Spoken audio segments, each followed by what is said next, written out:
atur giara nuwun para kadang pamirsa Sutresna Bedhaya kagum wiwah putri ingkang kinurmatan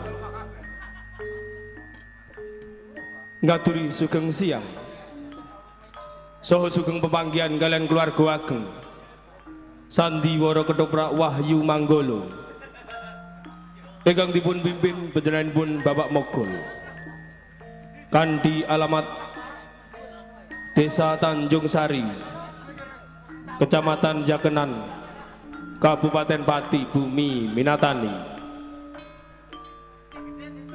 Kemarunga ing siang menika sandiwara ketoprak Wahyu Manggala badhe nedahaken salah satunggal cariyos pamundutan ingkang mawi ira-iraan Joko Kendil minta kawin versi humor.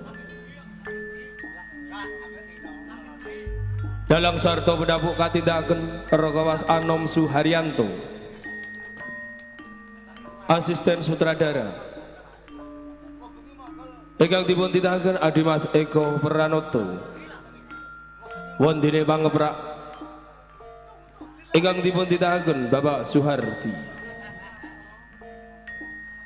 Sadere pagelaran kita kawiwitan badhe kula aturaken para paraga ingkang maragani cariyos ing siang menika. Kelir sewisan wonten Kadipaten Parangkencana. Adipati Tejo Baskoro kaparagani Rakawas Bagus Suyanto, Adipati Tejo Lelono kaparagani Adimas Eko Pranoto, wondene prajurit ingkang dipun tindakaken seniman Bagus Wahyu Manggala. Kelir salajengipun wonten pertapan Toyo Arum Resi Pramujo kaparagani Bapak Bekek Ariwarsito, Wasiaging kaparagani Rakawas Andi Prasetyo, Sri Asih kaparagani Nimas Menik Widyawati, Pramuji kaparagani Adimas Kundi Asmoro, wondene para siswa katindakan seniman Bagus Wahyu Manggala. Kelir salajengipun wonten Kraton Tanjung Anom Prabu Sindu Negoro kaparagani Adimas Abi Rojali, Siti Kumbini kaparagani Mbak Ayu Sri Poncowati, Resi Praboto kaparagani Rakawas Judek Prakoso, Tenung kaparagani Adimas Abdul Sutopo, Joko Kendil ing siang menika kaparagani Cak Sendor wondene Cahya Purnomo kaparagani Adimas Bagong Sutresno. Kelir salajengipun wonten Kadipaten Medang Kawurian Adipati Purbanegara kaparagani Rakawas Anom Suharyanto, Patih Tameng Yudo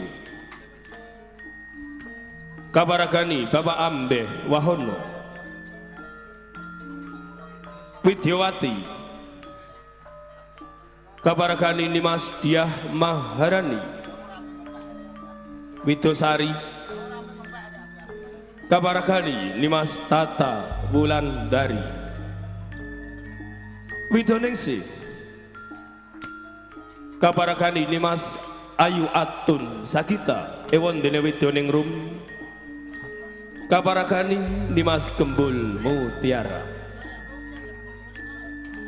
Repat utawi dagelan ingkang badhe libur manah panjenengan sami panjenengan badhe dipun libur trio Pelaw Wahyu Manggala ingkang dipun tindakaken Cak Sendor Adimas Rokim sarto Bapak Mogol ewon dene emban ingkang dipun tindakaken si Cium Arum Somplak kabiyantu siswa Indah Kalola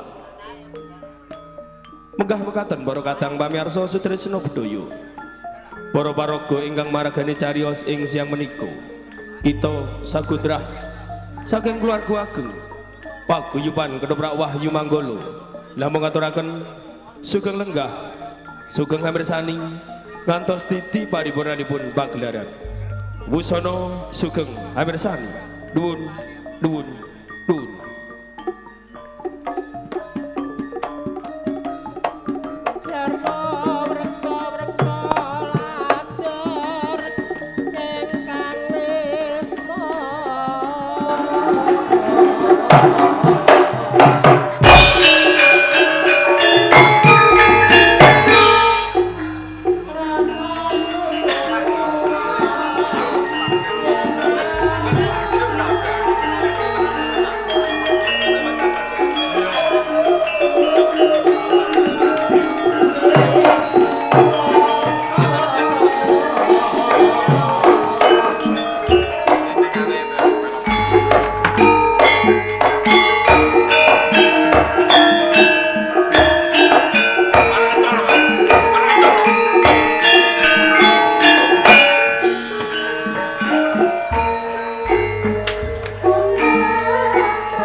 Enggal mari pangati kok kan.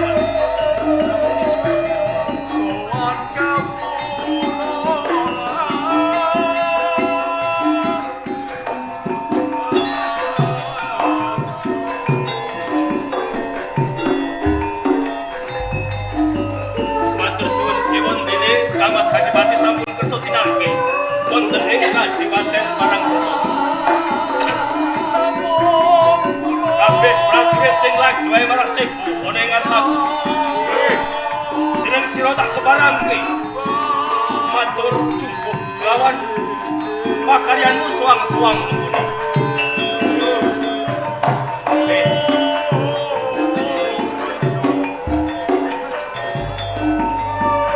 Kangmas Adipati, pangestu panjenengan kula tampi dan hasil kegiatan.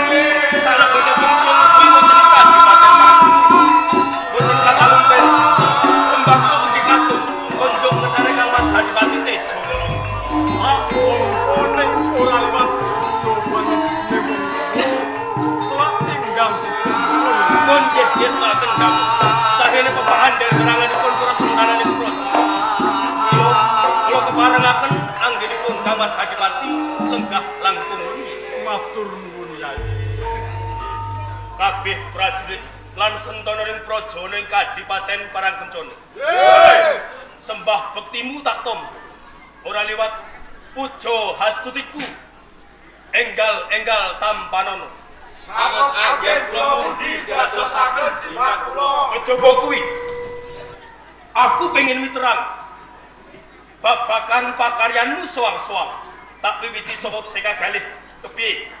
Apa sekirane pakaryanmu ora mujiwani nalika kowe tak pasrai jaga perpit ana ing Kadipaten Parangkencana? Nggih, sak menika boten wonten kawan pat moco negari gadang.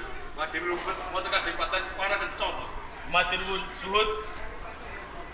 Nggih, Kepiye pakaryan? wajiban kula gladi sedaya prajurit magangan enggal. Menika sampun cokate kesawa Trengginas. Apa kabeh ucapmu kuwi bisa tak percaya? Saged Lamun to sisip anggonmu matur, aku ora bakal tido-tido. Aweh pidana kelawan kowe subut. nggih. Bindara, Nggih, wah. piye pakaryan? Wajiban kula jagi gedhe pusaka wonten Kadipaten Parangkencana Kanjeng. Ngantos menika boten wonten salah setunggalipun pusaka ingkang andhes. Upama ana siji pusaka ilang, kepiye tanggung jawab? Jangga kula dados gantosipun. Ya kaya ngene iki, sing tak jaluk kelawan kowe kabeh. Dadi prajurit kudu nduweni rasa tanggung jawab ngenani pakaryanmu suwang-suwang. Haji lan kowe Kipli, ayo matur kepiye pakaryanmu? Kewajiban kula namung naliti sedaya piswaning prajurit. Samenika sampun kepal Pak Ander wonten ing Kadipaten Kanjeng. Siji wae ora ana sing nggotangke palenggane. Samenika boten wonten. Matur nuwun. Kipli, piye pakaryanmu Kipli? Nampi pasuwitan enggal. Apa akeh perangane Kanoman sing pengen ndarma bektekake kelawan Kadipaten Parangkencana? Pangestu panjenengan sakmenika tambah setunggal bergodo. Lamun to mengko akeh para Kanoman sing pengen dadi prajurit pinangka benteng ana ing Kadipaten Parangkencana. Aja tido-tido lamun to wis prigelan wasis, kowe tak keparing matur ana ing pengarepanku. Mengko aku pribadi kang misuda para tamtama sing sekirane wis patut diangkat pinangka dadi prajurit. Kangmas Adipati. Yai Tejo Tejo Lengkor. wilujeng sak rawuh panjenengan ngantos lenggah wonten ing Pendhapi Agung Parangkencana Kangmas. Entuk pangestune Yayi Dipati anggonku prapta ing Kadipaten Parangkencana ora ana alangan sawiji apa-apa Yai. Saderengipun kula matur wonten ing sani Kangmas Adipati, kula namung badhe miterang kados pundi swasana wonten ing Kadipaten panjenengan sak sampunipun panjenengan lenggah pinangka dados pengayoman wonten ing Kadipaten Parangkusuma Kangmas. Yayi Dipati Tejo Lengkor. Lho nggih. Yen ngenani kahanan ing Kadipaten Parangkusuma beda kelawan mbiyen sakwise pun Kakang jumeneng nata ing Kadipaten Parangkusuma Lajeng bentenipun menapa Kangmas Adipati? ngenani wah-wahan wangunan sang saya maju ing Parangkusuma saya uripe para kawula kuwi padha ayem sarta tentrem ora ana sing kekurangan sandang pangan sarta papan perkara ngenani kas karyaning negara ing Parangkusumo bebasan kanggo sabyantu lawan kaulaku mubra-mubru ora bisa bakal ngentekake. Syukur jumerung sekedhi binagi sewu binyah raos manah kula sak samunipun kula midhangetaken sedaya pangandikanipun Kang Mas Hadipati Tejo Lelono menawi wonten ing Kadipaten Parangkusumo wedal menika setunggal kewala kawula panjenengan boten wonten ingkang nandhang keserakan nanging Kang Mas Hadipati swasana wonten ing Kadipaten Parangkusumo benten kalian Kadipaten Parangkencana. Yen Parangkencana kepiye Yai Adipati? Tenanipun rumah mupus anggen kula dados Hadipati wonten ing Kadipaten Parangkencana menika Kang Mas. Mupus Leres banjur ngenani bab perkara apa? mbok menawi wiwit saking Kadipaten Parangkusumo panjenengan jangkahaken suku mapan wonten ing Kadipaten Parangkencana kathah amung tani ingkang uripipun sarwa serakat kathah kawula ugi ingkang wedal menika bebodro wonten ing negari sanes pados pangut jiwa menika ingkang anjalari keges penggalih kula Kang Mas rumaos boten prigel rumaos boten wases lan boten pesus anggen kula ngesui wonten ing Kadipaten Parangkencana menika Kang Mas. Yai Adipati Lho nggih dadi pengayoman kuwi aja gampang mupus keng kaya ngono. Watun Yai Adipati gelem ambek adil Purwarta berbudi bawa leksana aja mban sindhe mban siladan kawan kawula ing mengkone negaramu bisa bakal kencar-kencar tuladane kaya dening Kadipaten Parangkusumo.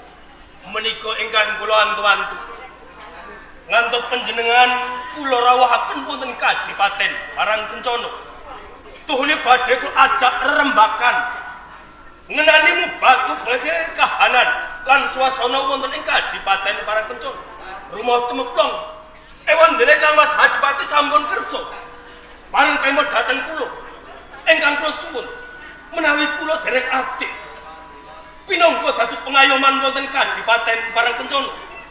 Kang Mas Hadipati ampun tido-tido. Kang Mas Hadipati ampun wegah kangelan. Paring pewarah lan sesorah dhateng kula. Sinten ngantos mangkenipun kula saged nulat sedaya tumindakipun Kang Mas Hadipati Tejo Lelono mangkenipun. Yen pancen penjalukmu kaya ngono, pun Kakang ora bakal kendhat sabiyantu lawan Yai Adipati. Matur sembah suwun Kang Mas.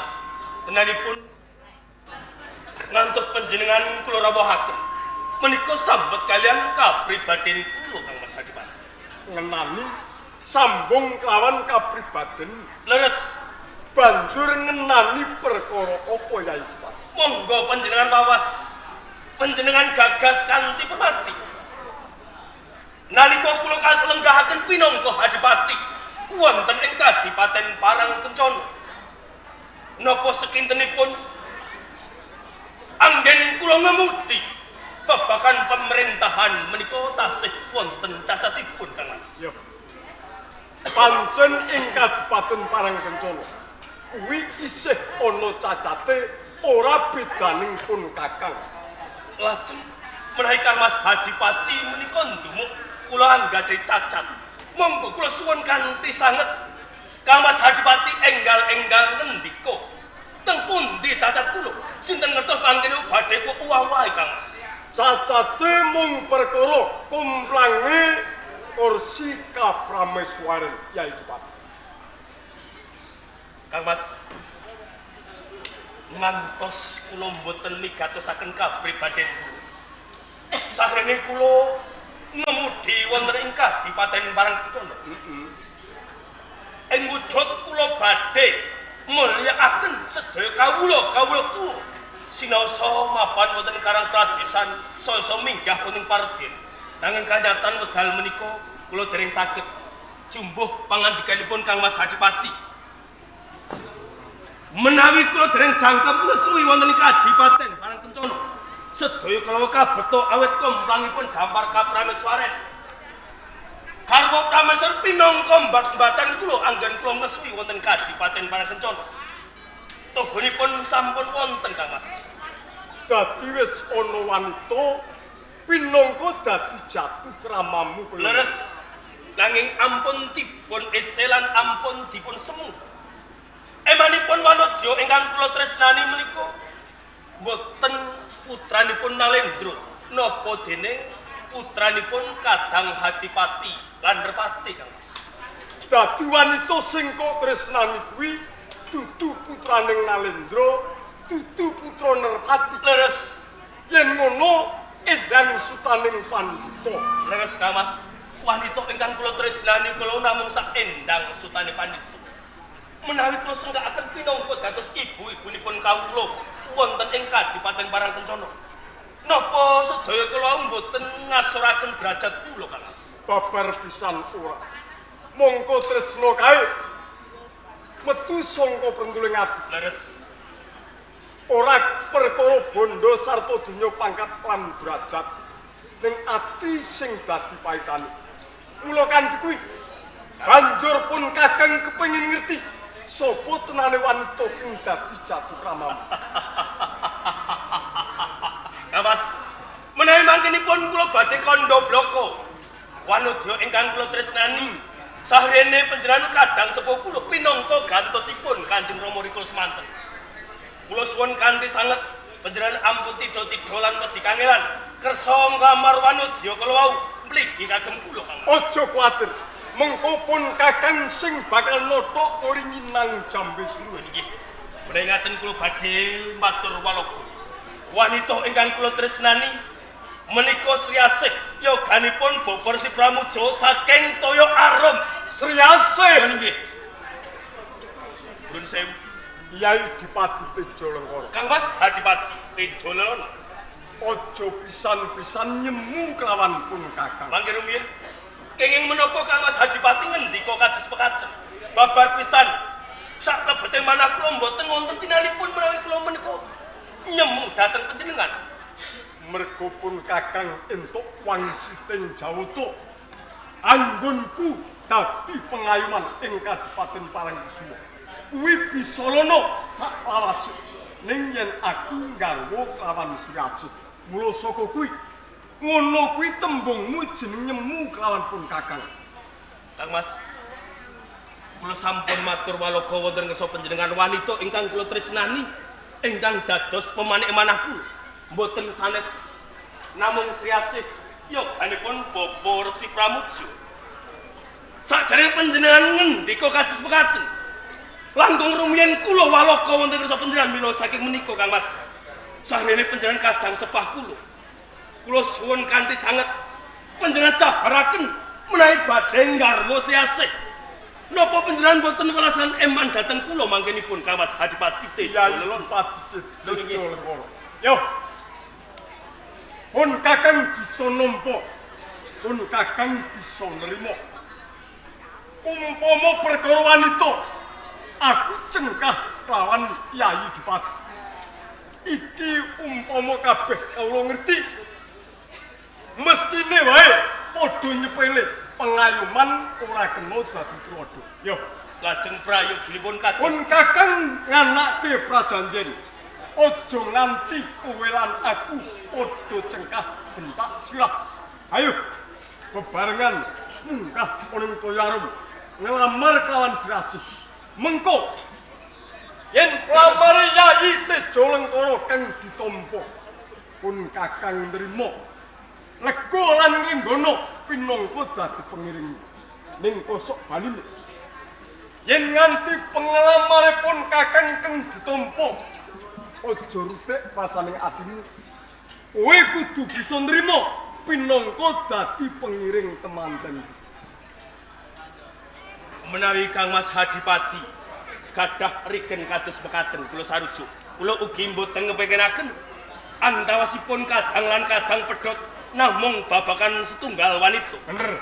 Menawi kersanipun Kang Mas Hadipati badhe minggah wonten ing pertapan Toya Arum nglamar Sri Asih pinangka garwa kula panjenengan. Kula sarujuk, kula condong. Mila saiki menika Kang Mas, prajurit-prajurit ingkang nderekaken panjenengan kedah cepak titian panjenengan sepisan kaping kalih. Bondo Arto ugi ingkang kathah pinangka sasran kemanten nglamar Sriasi. Para Mas Picis para jogoro sakupeh. Kabeh wis tumpak. Bakal tak gunggah oning pertapan. Prajurit ora usah tido-tidolan wedi kangelan. Ayo derekke aku lan kadangku munggah oning Toya Arum. Monggo Kamas.